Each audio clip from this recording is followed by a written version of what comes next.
Next, we see the first day of the crash. What John recalls: before boarding the plane, John Locke happened to be a crippled person who moved in a wheelchair everywhere. However, after the crash, he finds himself that he can move his toe. That's what he referred to as a miracle in the previous episode. Now back to the present moment. In the night, everybody is sleeping when suddenly Vincent starts to bark, which attracts everybody's attention. They hear some clattering sound in the plane. They wonder who it could be since all the bodies in the plane are dead. Jack takes out his flashlight and so does Sawyer. They head towards the sound in the plane. When Jack flashes the light on it, he shouts for everybody to run as 3 boars exit from the plane and run back into the jungle. By the look on John's face, it seems that he seems to know more about the island than he lets out on his face. Welcome to Review Recapped. Appreciate our efforts by subscribing and turning on the notifications, please. It means us a lot. Enjoy. According to Jack, the boars were there to feed on the dead bodies. So, Jack proposes that they should get rid of all the 20 bodies in the plane to prevent the reoccurrence of the boars on the beach and thereby make the beach safer to live on. He discards Saeed's idea to bury the bodies because the boars will soon sniff them out and the bodies would not remain buried for long. So the whole purpose of getting rid of the bodies gets defeated if they do not burn them.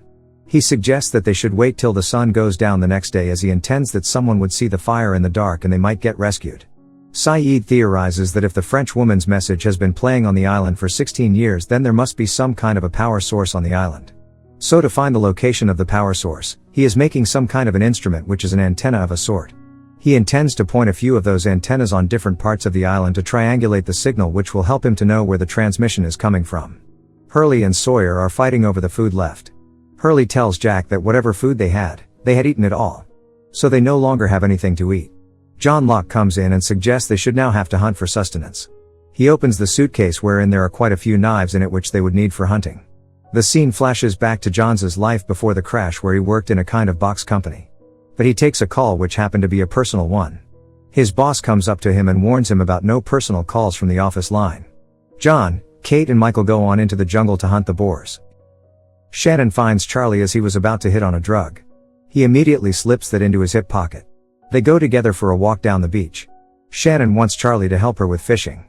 Boone spots Rose sitting all by herself for a long time without having anything to eat or drink. He thinks she is having a hard time dealing with her husband's disappearance, as he was also on the plane but landed on some different part of the island. She looks like she is praying for her husband's well-being. Jack does try so, but Rose doesn't seem to be much comfortable making a conversation about it. In the jungle, a boar attacks the 3 of them. Michael gets hurt on his thigh. John recalls his past events as he is lying down on his back. His boss doesn't seem to like him much. John hates to be told what he can't do. Back in the jungle, he tells Kate to take Michael back to the beach and he heads towards hunting down a boar. We come to know one of the traits of John's personality, that he is very highly determined and a big believer in destiny. Back on the beach, Claire hands an envelope over to Saeed with his name on it. It contains Saeed's girlfriend or love photos inside it.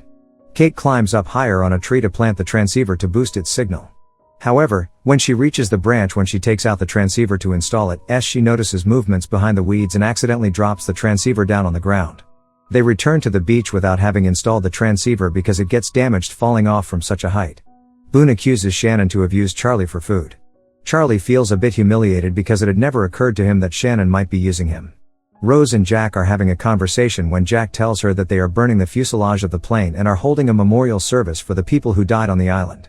He tries to convince her that he might be dead as he was in the tail section of the plane and insists that she should attend the service in memory of him.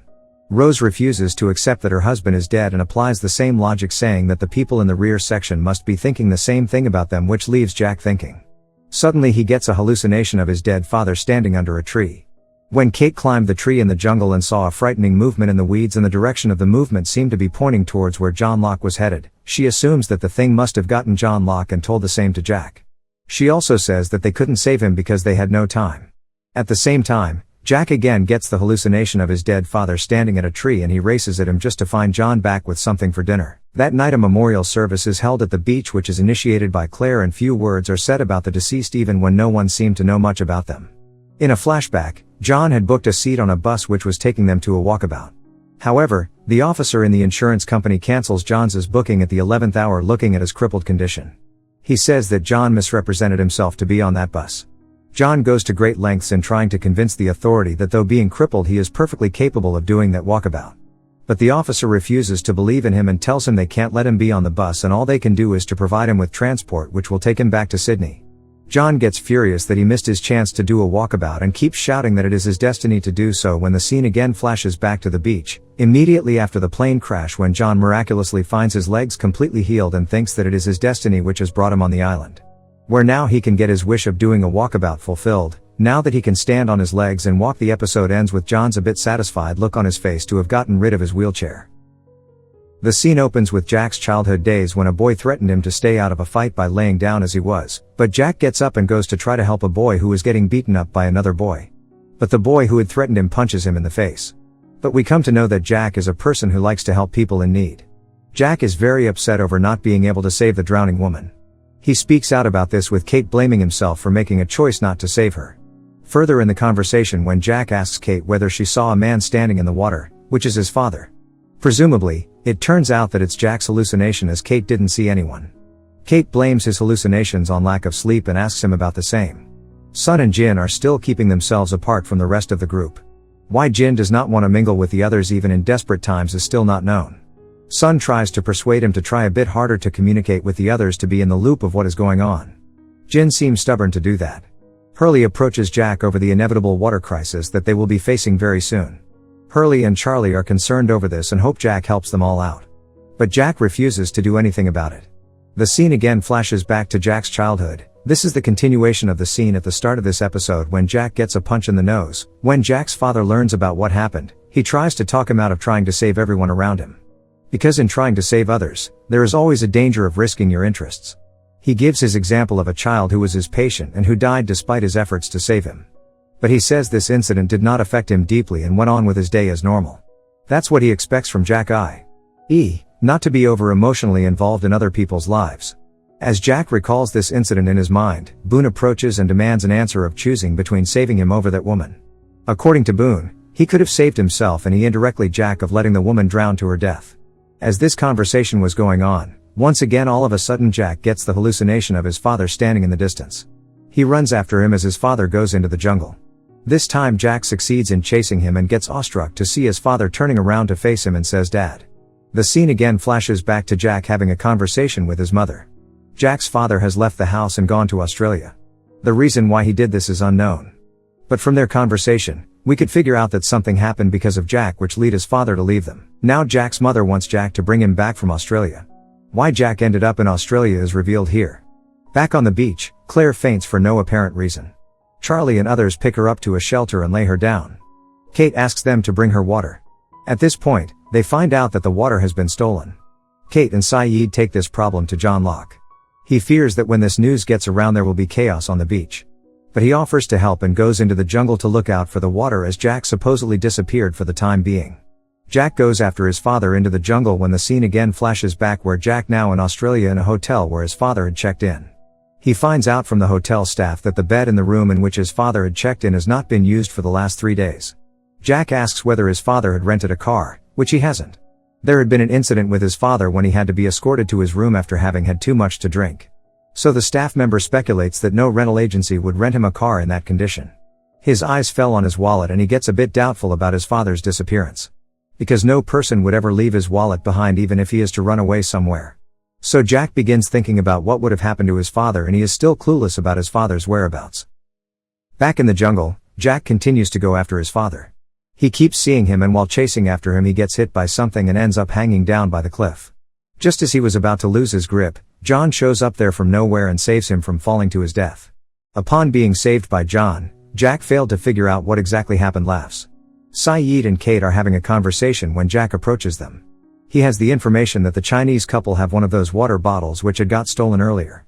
Saeed confronts the woman and demands an answer as to where did they get the bottle. But they don't seem to understand English. Eventually, Jin points it towards Sawyer telling them it was he who gave them the bottle. Kate was just about to go to Sawyer to demand an explanation when Saeed stops her because he sees no bottles within sight where Sawyer happened to be sitting. So even if they go to him they would not get any answer from him. So Saeed says that it would be wise to wait for Sawyer himself to lead them to the stolen water just as a rat will always lead you to its hole. But it turns out that Sawyer hadn't stolen the water. He traded the bottle with Mr. Miyagi for a fish. In the jungle, Jack and Locke are having a conversation. Locke expects John to lead everyone because almost everyone on the island seems to look up to him as a leader. They treat him as a leader. Then Locke wants to know why Jack was there and he asks him the same. Jack tells him that he is chasing someone who is not there. He doesn't tell him that he saw his father. The Locke had a complete change of attitude when he landed on his island. That's when he started to believe that there is something about the island. That is why he kind of believes what Jack saw may not have been a hallucination but the person himself. And whatever there has happened might have happened for a reason. Jack doesn't seem to be convinced by the theory but doesn't also discard it. He then wants to join Locke to go look for the water, but Locke refuses. That night as Jack is sitting by the bonfire, pondering over what Locke had said to him earlier about the possibility that his father might be alive on this island. The scene then flashes back to where Jack had gone to hit his father's body in a morgue. While looking back at this he confirms to himself his father was dead. He was about to start to break down when he hears some footsteps from behind him. He then picks up a log and goes after whatever was out there in the jungle. But he comes across a stream of pure water and by its side a few dolls fallen out of some luggage. Again in the flashback, the airport staff wouldn't allow him to take his father's coffin with him for want of proper documents. He tries to negotiate with the staff asking for a favor and finally manages to get the coffin put on the plane to LA. But back on the beach when he sees the coffin, he finds out that the body of his father is missing from it. He gets furious over this, not knowing what to think. Sun opens her eyes after sniffing flowers. She looks on as Jack and Kate talk playfully about his tattoos. Kate cannot see how the spinal surgeon could have such a wild side, but their verbal copulation, as Charlie calls it, is cut short, as some of the group is preparing to head for the caves to retrieve drinking water. Meanwhile, Sun wonders what's wrong as Jin runs toward Michael in anger. Jin violently attacks him while Sun and Walt shout for him to stop. Sayid and Sawyer pull them apart, and Sayid orders Sawyer to give him the marshal's handcuffs from the plane. He does so, and Sayid cuffs Jin to a large piece of plane wreckage to restrain him. In the jungle, Jack leads a group to where he found fresh water. When they arrive, Charlie sneaks away to take some of his heroin but Locke interrupts him, telling him to stay still. Charlie has stepped on a beehive. Jack and Kate run to get something to cover the hive, and Charlie is forced to stand on the spot as bees buzz around his body and crawl all over him. Back at the beach, Michael explains to Sayid what happened. He attributes the attack to racism, and when Sun points at her wrist, Sayid reinforces that the cuffs will stay on until the issue is resolved. Jack prepares to cover the beehive with a piece of luggage, but when one of the bees stings Charlie, his movement splits the hive and the group runs away as the bees scatter. Jack and Kate get to the caves, stripping off their clothes, but Kate suddenly jumps as she spots a skeleton on a ledge. Jack finds another set of remains and assesses them. The bodies have been there a long time, approximately half a century according to Jack. On one of the skeletons, he finds black and white stones. Charlie and Locke arrive. Locke wonders who the two men might have been, and Jack responds that one of the two corpses is that of a female and the other that of a male, leading John to dub them our very own Adam and Eve. After some time, Jack and Kate head back and John stays to help Charlie look through some Flight 815 wreckage they had found nearby. Before they leave, however, Jack points out that the survivors need a lot of water, and carrying it back and forth would be extremely tiresome work. He thinks that perhaps everyone should move to the caves, where there is shelter and protection from the elements as well as easy access to clean water. Walt asks Michael why he said Korean people do not like black people. Michael in turn asks Walt what his mother told him about his father. Walt bluntly says she never really mentioned him. Neither of them knows much about the other. Trekking back to the beach, Kate mistakes Jack's pondering stare as an attempt to check her out. He explains that he is thinking about construction at the caves and Kate gets the point, forgetting about her attempt to flirt. As he talks about convincing the other survivors into moving, Kate adds that he is yet to convince her, too. At the caves, Charlie and Locke talk about Drive Shaft and Charlie's lost guitar. John promises that he will see it again, much to Charlie's confusion and disbelief. Jack and Kate find Sayid, who fills them in on what happened at the beach. Jack is more interested, however, in his cave idea. Sayid disagrees with the plan, believing that a signal fire at the beach is the best hope of rescue. To move is to give up on the hope of leaving, and some will be less willing than others when it comes to this decision. At the shore, divisions are already starting to form, with Hurley agreeing to follow Jack and Michael siding with Sayid. Sawyer asks Kate whether she will go with the pessimist or the optimist, but she declines to reveal her allegiance. In the woods by the beach, Michael chops bamboo but is interrupted by Sun. Before he has time to react properly, she says, "I need to talk to you in perfect English." Michael stands stunned. She reveals Jin does not know she speaks English, which is why she has not done so publicly, and that the watch Michael found in the wreckage had been entrusted to Jin by her father. Protecting it is a question of honor for Jin. Sun says she can fix the situation but needs Michael's help.